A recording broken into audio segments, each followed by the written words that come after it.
Let's talk about building a dream team, because if you're growing your interior design business, hiring is inevitable. But how do you do it, right? How do you set new hires up for success while protecting the culture, the creativity, and the standards you've worked so hard to build? Well, today on the Business of Beautiful Spaces, I'm joined by Jamie Van Cuyk, the owner and lead consultant of Grow Your Team. Jamie is hiring and onboarding expert with over 15 years of leadership experience. She is dedicated to helping women entrepreneurs hire with clarity and confidence.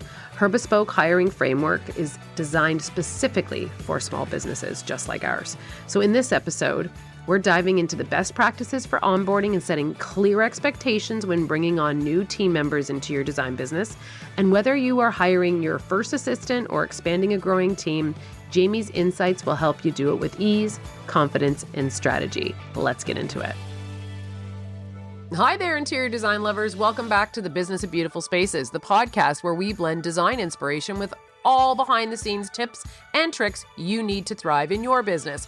I'm your host, Laura Thornton, and with over 27 years in this interior design game and running a 7-figure design company, trust me, I've seen it all. I want to be your interior design bestie. I want to help you build the business of your dreams, make more money, and yes, ditch the stress along the way. I've been doing this for a long time, and now I'm sharing my knowledge with all of you, my fellow designers and decorators.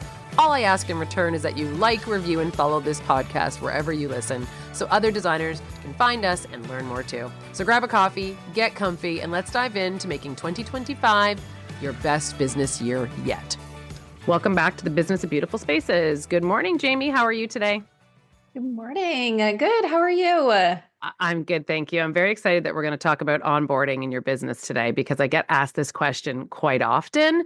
When is it time to hire? Who do I hire? So I know and how do I hire? So we're going to talk about that all today. But I'm wondering if you can just start off by telling us how you got into the shift and transition from corporate career to becoming the hiring consultant for small business owners. Yeah. So Laura, I will try to tell you the quick version of it because it could be a pretty long story because it wasn't a direct path, but it all started with, I always knew I wanted to start my own business.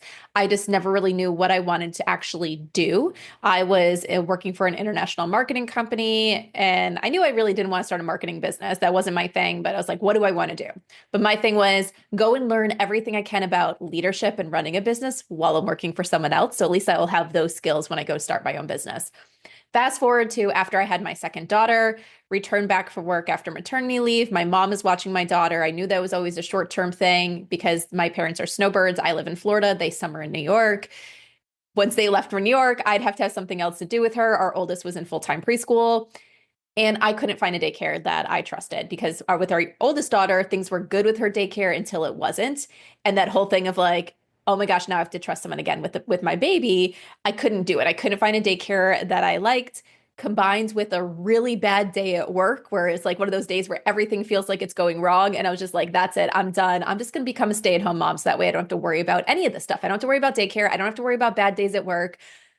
That thought lasted about 15 seconds before I said, who am I kidding? I am an ambitious, driven woman. I like working.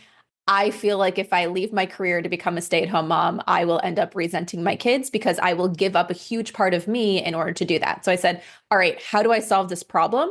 And I was like, this is the motivation I need to actually start that business I've always wanted to start. I can start a business slow at home while I have my daughter at home. I'm like, I'm going to do it.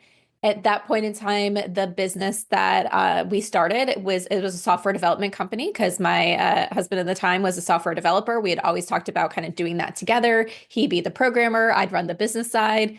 And my thing was like, okay, well, we need to get this idea off the ground. I'm going to learn how to program so I can help you. I lasted 6 months and realized I hated being on that side of the tech world. I was miserable. Like the software development came really easy for me, but I hated it. I was so miserable. Went to a conference that was about like leadership and software. And I was just like, after the first day of that conference, I was having dinner and I said, I will never have this level of passion for software and leading software projects and leading software companies that the rest of these people have in this room. I need to figure out what else to do because this is not it. And I was like, I'm not going back to corporate because I felt like if I went back to corporate, I would never leave again. So I realized during that time that I liked consulting because the business that I left, the company that I left in corporate, they kept me on for a few consulting projects that all had to do with leadership development. And I was like, ooh, I like this. I want to help companies with leadership development. But what should my actual focus be? What should I be selling? What should my packages be? I'm like, I have no idea. So I started going around to our events with our local chamber and just networking and just wanting to do some market research. And I kept finding myself speaking with small business owners at all those events. And when I'd be like, okay, well, let me just figure out what their challenges are in business, almost every person had a challenge around hiring. And at first I was like, well, I don't have an HR background, so I'm not the right person to do this. But I'd give them advice based off of my experience hiring. And they'd come back and they're like, oh my gosh, Jamie, that worked. Give me more. Can I hire you? And at first I was just like, no, no, no, no, no. Like, I don't think that's my niche. That's not what I'm going to do. And finally, after a few months, I was like, why am I trying to find something when something is right in front of me that I'm giving advice? People are seeing the positive impact.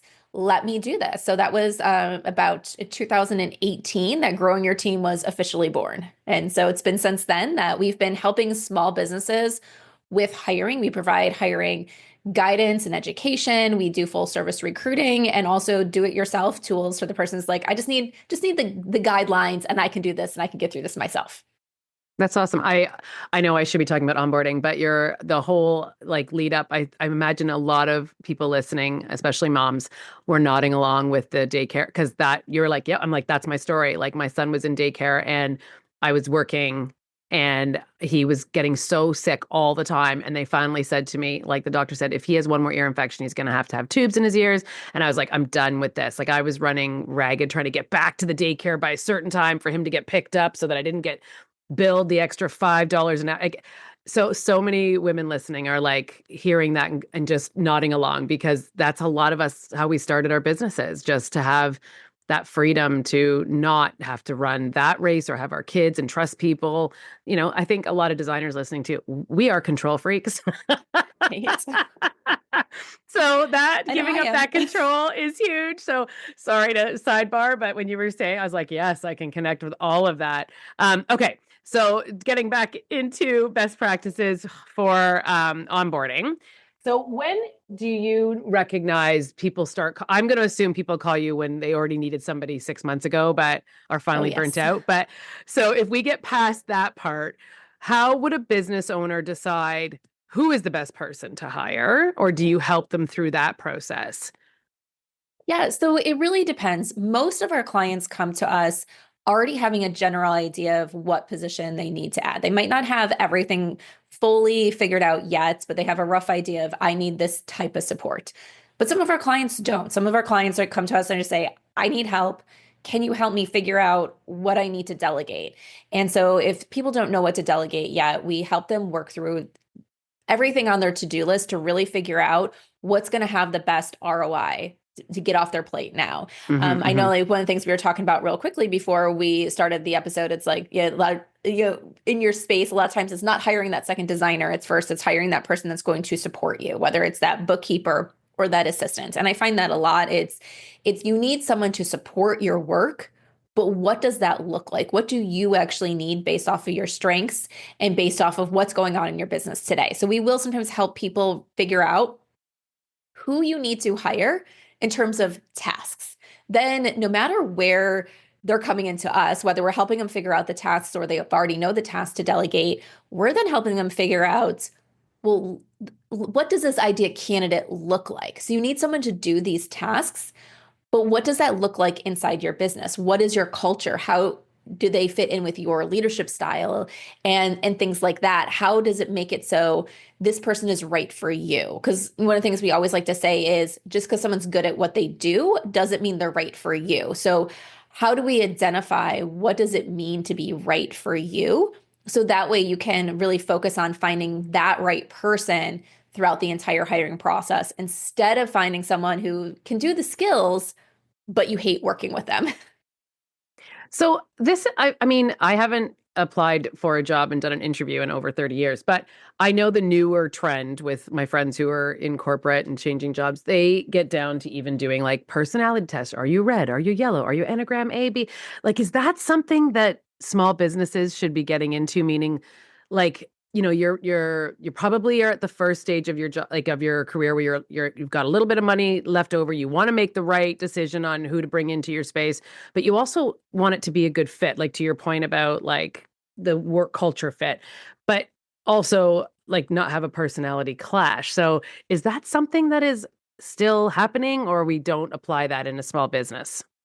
Yeah, so I am a big I like personality tests. I don't like personality tests during the hiring process.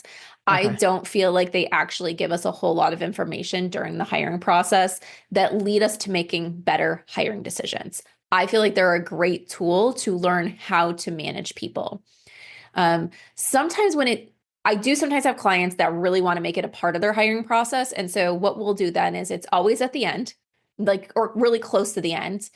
And we're trying to really dive more into things that we've already discovered during the interview process. So we want to confirm things. So if we're like, I have a feeling that this person operates this way in the workplace, I don't know if this works well for me, or I think this will work really well. How do we confirm it? Sometimes we'll bring out the personality test there. One of the things that I will say is good about personality tests in small businesses is your business is small, and you yourself have certain leadership styles and tendencies and how you train people and how you interact with people. And you don't have this super large team that's helping you do all that. So you're really one-on-one with all your employees. So sometimes if you know that you have a really strong personality trait that would show up on those things. Like you're very, very detail oriented, or you lack the details. You might need someone that complements you in one way or another, or fills in the gaps. And sometimes the personality assessments can help us figure out how you will work with this person. So it's not going to tell us, is this person right for the job? Can they do the right skills? It's how are you going to work with this person? How are you going to be able to manage this person? And if you don't have a lot of super strong leadership skills, because maybe this is your first time ever leading people, it might be beneficial for you to find the person that's easier for you to manage. So they're not so far off on that spectrum of whatever the results are on the assessment, depending on which one that you're doing. They're closer to you, or they're one that complements you, because maybe whatever your assessment style is, if you have someone that's just like you, that's actually going to cause a lot of clashing, because you guys are going to be competing versus helping each other out. So sometimes that will help us like figure out, can you manage this person well? So I think that's the right thing to do. But a lot of times we look at personality tests and we want to like pigeonhole people. We want to say that only people of this results bucket can do well at this job. And that's not true. So when I was first introduced to personality tests, it was back in my corporate days, and I had a team, I think about 12 people. And on my team, I could rank them. I'm like, these are my top performers. These are my average performers. These are the ones that need a little bit of help along the way, that need a little bit more of my attention. If you just looked at the top performers, their assessment results were all over the place. There was no consistency there, because they each tapped into their skills and were able to do the job well, versus like saying, this assessment type is what succeeds in this job. So it's always about how people use their skill sets in the workplace, not necessarily just what personality they are and what the results are. And just so anyone listening, I should have clarified, because I did say, are you red or you're yellow? There is a book that's called Surrounded by Idiots, and it basically gives you the four types of human behavior broken down by color, and it's quite interesting. But it also gives you insight of how to deal with people who fall into these categories. So you can use Yeah. it as a tool also, like with your clients. Like if you have a client, you're like, oh, he's a clear yellow. You can really use that as a way to learn how to communicate with them. So sorry I didn't clarify sooner, but Yeah. that's for anyone listening. And there's other personality tests also, obviously, but that was what Yep. I meant by the color, because someone might be like, what is she talking about? So yeah. Yep. Yeah. And I And think they're great. Like, as you said, to talk to yeah, people and manage it. Like, that's how I learned to be a better manager. Cause I was like, this matters to this person. This doesn't that's matter to right. this person. So I can change Yeah. my conversation style and communication style based on what they need. Yeah, it's so helpful in so many ways. And like I remember opening the front, 'cause someone else told me about it. I opened the front cover and just read like the high, like no, and I was like, oh, well, I'm clear, like there I am, right? But anyway, yeah, it's something where you can use that as a tool in multiple places in life and in business. But is there like a magic number that you like to say that this is a good number for someone to start getting, you might have like down to 3, 4, 5 people to consider, and then is there like a magic number, or you just this, narrow it down, these two look good and let's decide? Is there some kind of formula? Yeah. So you're talking about like number of people to interview or consider? Yes. Sorry. Yeah. To Yeah. consider. Yeah. Yeah. So I always say no. There's not a magic Okay. number because someone is good and right for the job because they're good and right for the job, not because they're the top of 10 candidates or 5 candidates or whatever that magic number is. And if you interview 5 people and none of them are right for the job, why should you settle? Why should you bring someone in that's not right for the job? So I always say we want to interview until we find that right person. And we also want to evaluate each person individually. Is this person right for the job? Yes or no? Is this person right to move on to the next round of interviews? Yes or no? When it gets to the end, if you have 2 people that you're deciding, then obviously you have to start comparing them to each other to say which one is better, which one should I hire now, and really look at them and compare them. But I'm a big proponent of every step of the way, we look at each candidate as an individual. Are they right? Now, obviously, there are times where we can say, well, there's 10 candidates that are right. I don't have time to interview 10 candidates. In those cases, you might then start saying, well, how do I rank these candidates based off the information I know to say, all right, I only have time to interview 5 people right now. Which 5 do I think are the best of these 10? And then just keep the other 5 as a maybe in case I need to go deeper into the pile, in case I need to bring more people in. But I don't think there's a magic number. I feel like when we get too focused on a number, we disqualify highly qualified candidates because we start to find reasons not to bring them in. And we're starting to kind of sometimes make up reasons why not to bring them in. We're starting to dissect a resume in ways that it shouldn't be dissected. We're bringing in biases and things like that. So unless you don't have the time, interview the people who are qualified. Don't bring in people for an interview that are not qualified, and don't cut 1 or 2 people off from the list just because you want to narrow it down to a certain number. And also for a So, second round of interviews, move forward who's qualified. Don't focus on a certain number. So I mean, that makes logical sense to me. I also feel like gut has to have, like, I always trust my gut. Like, I trust who I connect with. I trust that there's like one of my early hires was somebody who came to me with 0 qualifications, but I knew her from a very, like, when she was little, she went to school with my oldest son. And she came in and it was the height of COVID. We were swamped, and she, wasn't didn't have qualifications to do anything. And I said to her, I don't have a job for you. But if you want to come in for a few months and do, like, I had like a pile of like stuff that just needed to get done. I always have like a pile of paper on my right hand. I'm like, I got to get through this like binder full of info. If you want to do it, you can do it. And she did it in like a week. I was like, okay. So I started giving her more and more tasks and more and more tasks. And she has been with me moving on to 7 years, has fell in love with design. Now is a designer, went back to school at night. She's been full-time with me for years. She is probably, and anyone else who works here is going to be, she is my most valued employee. And it was gut. I knew that, like, she needed something. I knew that she would be a hard worker. I knew because we had a connection, she would work harder for me. And she is smart and she has figured it all out, but it was a gut feeling, which I know is not a great way to make big business decisions. But in this scenario, that really worked for me over hiring somebody. I was like, all right, I'm going to give her a shot. Maybe she, and that's when I realized I needed someone to do more of my like admin work. Great. But I get that gut isn't really like, the best way to make decisions, but it's got to have some, like, the connection has to have Yeah. some play in here, that like you have a good vibe. Or just like clients, we have some clients who are like, I got a bit of an icky feeling with you. I don't want to, like, there's got to be some rapport that comes into play as well. So I Right. guess, Exactly. okay. So then my question Yeah. from there is, okay, so now we've covered the what we want the job to be, and usually it's the stuff we don't want to do, and we've covered the who it's going to be and the how we're going to do it. Can we now jump into, we've made the hire, we've got someone who's going to start coming in. How do we set clear expectations with new hires when we haven't done it before? If we don't know Yes. how do we set those expectations for success so that we Yeah. aren't making, bad decisions for them, feeling like we're not setting them up for success, but that we don't know where to start as the first time hiring an employee. Yeah. Yes. But before I answer that, because I think that this is great, and this is I always feel like this is the forgotten part of hiring, the onboarding and setting expectations. So yes, I want to dive into that, but I just want to go to the example about your team member that you absolutely love. Gut does play a role in it, but I always say we have to make sure that this person can do the job that we want them to do before we really listen to our gut to sway us too much.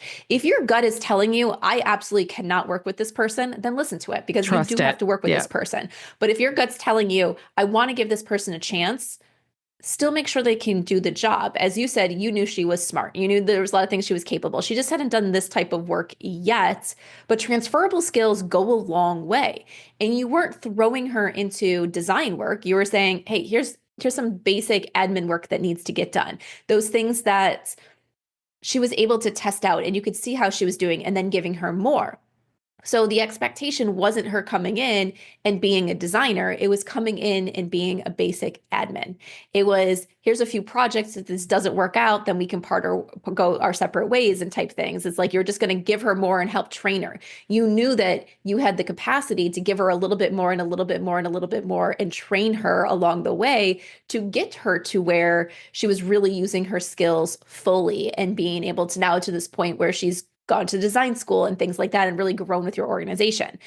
And I feel like we really need to understand what we have to give and what we want when we go to hire someone, because there's other people that hire, no matter how smart they are, would never work out because they didn't have the time to sit down and give off the basic tasks. They needed someone to help them with the higher level work right away because that's where their focus was. They didn't have the patience to train and teach and start small and build the way up. So you have to know what's important to you. And I feel like this really ties into those expectations. If we want our team member to do something well, we need to really understand what that means to do it well. What are we wanting our team member to do? And then tell them, because if we don't know what we want them to do, how are they supposed to know what they're supposed to do? And sometimes we're like, well, I just need them to help with this project. Well, what does that actually mean? What steps are they helping with? How much control do they have? How much responsibility? Where do you fit in? What are those handoffs? You really need to figure out the process and what part of the process they're going to be touching and working on. Yeah, How I you're going think to get them process the is stuff. huge. Yeah, like you Yeah. have to have a process before you hire anybody in your Yeah. business. Otherwise, you're both going to fail. Sorry to interrupt. Yeah. Yeah. Yeah, no, that's perfectly fine. And the process before you go make your first hire, I will tell you that map it out, but it will not be perfect because once you throw a second person into that process, you're going to realize, oh, I never thought about that handoff. I never thought about this. This doesn't work once there's two people in there. And you're going to change things. So know your processes, but don't get married to your processes until you have a team and you can really see how things flow. And even then, things need improvements over time. So always be willing to be flexible and change as it's needed. But with setting the expectations, as I said, we really need to tell our team members what it means to do something right. And so I always say you have to challenge yourself of what it means to do things right. If all you can think of is because I said so for what it means to do something right, we might need to let go of control a little bit. Maybe these files don't need to be filed exactly this way. They can be filed a slightly different way because you can still go and find what you're looking for. But then there's other stuff in your business. It's where it has to be done a certain way. This is why our clients hire us because we promise them X, Y, Z. So this has to be done this way. Otherwise, we're failing on our client promise. This has to be done this way because depending on exactly what your company does, there's certain things when it comes to regulations and codes and things like that. If you're getting into bringing in some of those other elements of design, certain things have to be done a certain way. Otherwise, there are consequences for it. But then there's the things where it's just like, it's just been done that way because I like it. And nobody knows at the end of the day. It's not impacting my clients if it's done differently. It's not actually impacting my business, but it's impacting our ego when it's done a certain way. So sometimes we need to let go of our ego and say, their way might be better. Their way might be more efficient. And so we really need to know what does it mean to do something right and what is a suggestion of how it should be done. I like that because I know I'm guilty of it even now. I check like a presentation and I want everything in me to move like the stuff around. And I have to be like, this was a project that nothing's wrong with it. It's just not the way I would do it. And the client doesn't need to know that I would prefer the the cabinet to be on the left side versus the right. Like they don't know. It's Yeah. a hard thing to give up control at any point in your business for sure. And so to have to let things go, like you're right. And sometimes there's been clearer, more accurate ways. I'm like, that makes perfect sense. Just didn't think of it.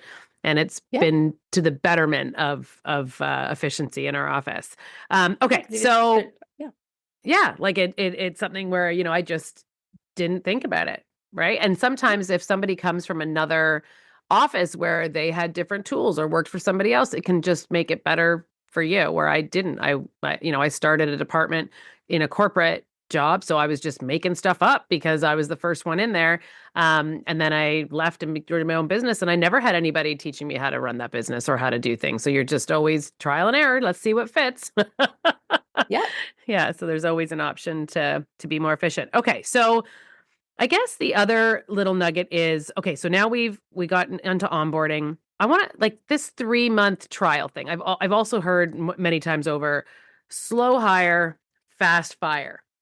So you maybe we picked the wrong person and it's not a fit. Is the 3-month trial still a thing? Is not trial, but like that you can get rid Yeah. of somebody and like there's, no issues there, or is that just a thing of the past and it's been that long since I've been in a corporate situation? So I think there's a lot of people that still use the language trial periods. There are people that do things that I think are kind of more questionable on whether we should be doing them or not. But essentially, a trial period where it's like, this is my leeway of firing someone, that actually means absolutely nothing. Because most states, they have their employment laws. So if you're at an at-will state, you can fire anyone at any time for any reason, as long as you have your T's crossed and your I's dotted, so that you're not making sure you're not doing anything illegal with that. So it can be 3 months in, it can be 6 months in. If they're not a fit, they're not a fit. Even the states where they have more stricter employee laws and everything, where you have to give more of a reason and things like that, they're not an at-will employee state. Even within that 3 months, even if it's on day two, you need to follow the same protocols and everything to Hmm. let someone go as if it was on month six. So we use this trial period to evaluate and I think make us feel safe as business owners to say, well, I'm going to make it known that I can let them go during this time if they're not working out. But guess what? You can let them go at any time if they're not working out. But I feel like when we start to put out this language of a trial period and we tell our team members that they're in this trial period, it creates this sense of fear, which actually produces, for some people, horror results because they're operating from a place of fear versus like, this is my home. This is where I want to be. And they care about me. Because we use a lot of trial period language. We technically tell our employees, I don't care about you until you've crossed this threshold. Then I'm going to care about you. Then I'm going to invest in you. But if you don't invest in me and make me cared about in those first 3 months, am I actually going to believe that you're going to invest in me and care about me later? Or am I always going to feel like I'm on edge? I'm walking on eggshells here. So I really say, I tell my clients that I work with, we're not going to use any trial period language because you can let someone go for not doing their job at any time. We're going to make sure that we're actually training our team members. We're going to have an onboarding process and we communicate what that onboarding process looks like. And sometimes it's a very short onboarding process, and sometimes it's a very long onboarding process, depending on how in depth the role is and what we need to train somebody on. That's communicated. We have 30, 60, 90-day goals that are communicated. This person knows what they need to be doing. We just take away that language of you're in a trial period because that team member is going to know if they're not meeting those goals, they're failing at the job. If they're meeting those goals, they're doing the right things. They're learning and they're growing with the organization. Those goals aren't you're going to be doing your job 100% at the end of week two. It's like, okay, maybe at the end of week two, we're only through certain part of the training. Maybe at the end of the first 30 days, you're doing this type of work with assistance. The end of 60 days, you're doing it independently. Things like that. What does that look like to go from day one new hire to a fully trained team member? So I know the other thing is too, I've made an assumption all the way through that this person is in your studio working with you side by side, but there is a quite like a rapid trend of the VA or the remote worker. And I know at one point during COVID, I had an employee that was working remotely. She was drawings all day long. So, when you are not in the same space, it's very easy to well, quite frankly, forget about them. But also, how Right. do you cultivate this rapport when they're not in the space? So how do you adapt to the onboarding process to a remote worker? Is that something that you've had to deal with? Yeah. Or employee, I Yeah, should so hate the word there's a worker. lot of positions that we hire that are fully remote for our clients, and there's other ones that are in office and other ones that are hybrid. When it comes to remote workers, as you said, Laura, sometimes you can forget about them. So you Yeah. really have to be intentional. I know when I was back in my corporate days and I had one of my remote team members, it was easy to forget about her. It was easy because everyone else was in the office. Everyone else was there.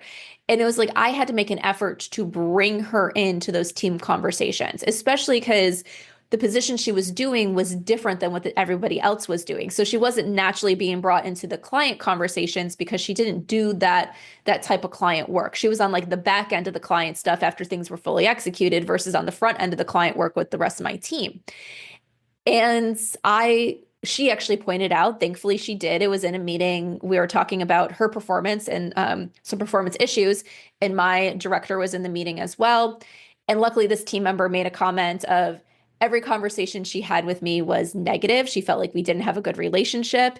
And I just remember listening to that and thinking, like, well, I actually can't argue against this. Every conversation we do have is negative because we're always talking about the problems. She was having performance issues at that time. So it was always, let's dive into the problems because that was the purpose of our call. And then realizing I'm not passing her in the hallway. There's no quick hellos. There's no how's your day. There's no learning about, Mm-hmm. at that time, well, she didn't have kids yet, but it wasn't learning about what you do over the weekend, like the conversations I have with the rest of my team. So it's making sure you're having those conversations to remember that they are a person and building that connection and things like that, that you're not just calling them up and getting on a phone call or a meeting with them if you have check-ins with your team members and just jumping right into the business stuff. It's how do we build that rapport? How do you ask those questions? How do you make them feel valued and a part of the team when they're not physically there? And so the onboarding, you're probably going to have to put a few more purposeful check-ins in that schedule. So a team member can come to you quickly for questions. Well, how can this person come to you quickly for questions? How can they ask it? Yes, maybe you have a communication tool where they can send you a quick chat or things like that. But what if they actually need that voice to voice, that face to face time, jumping on a video call, making them feel that you're actually there for them to get through this process. So you, instead of having maybe one formal check-in a day outside of training time, maybe you do 3 quick check-ins throughout the day. Instead of, one 30-minute check-in, it's 3 10-minute check-ins or things like that to say, I am here for you. Especially if you have a team member that's training with other team members and you're not leading that entire training, still making sure that they know that you're there for them. Gosh, there's so much great information here, but I know I've already taken up so much of your time. So can you tell us, the listeners, where we can find you, everything from your podcast to Instagram Yep. to all the great places we can locate you? Yeah, so if you go to growingyourteam.com, there on the website, you'll be able to find all the information about us. You can go to growingyourteam.com/podcast to get to our podcast. It's also available on all major podcasting platforms. It's the Growing Your Team podcast. And then we are over on Instagram at Growing Your Team. Thanks, Jamie. Appreciate your time today. Thank you so much for having me, Laura.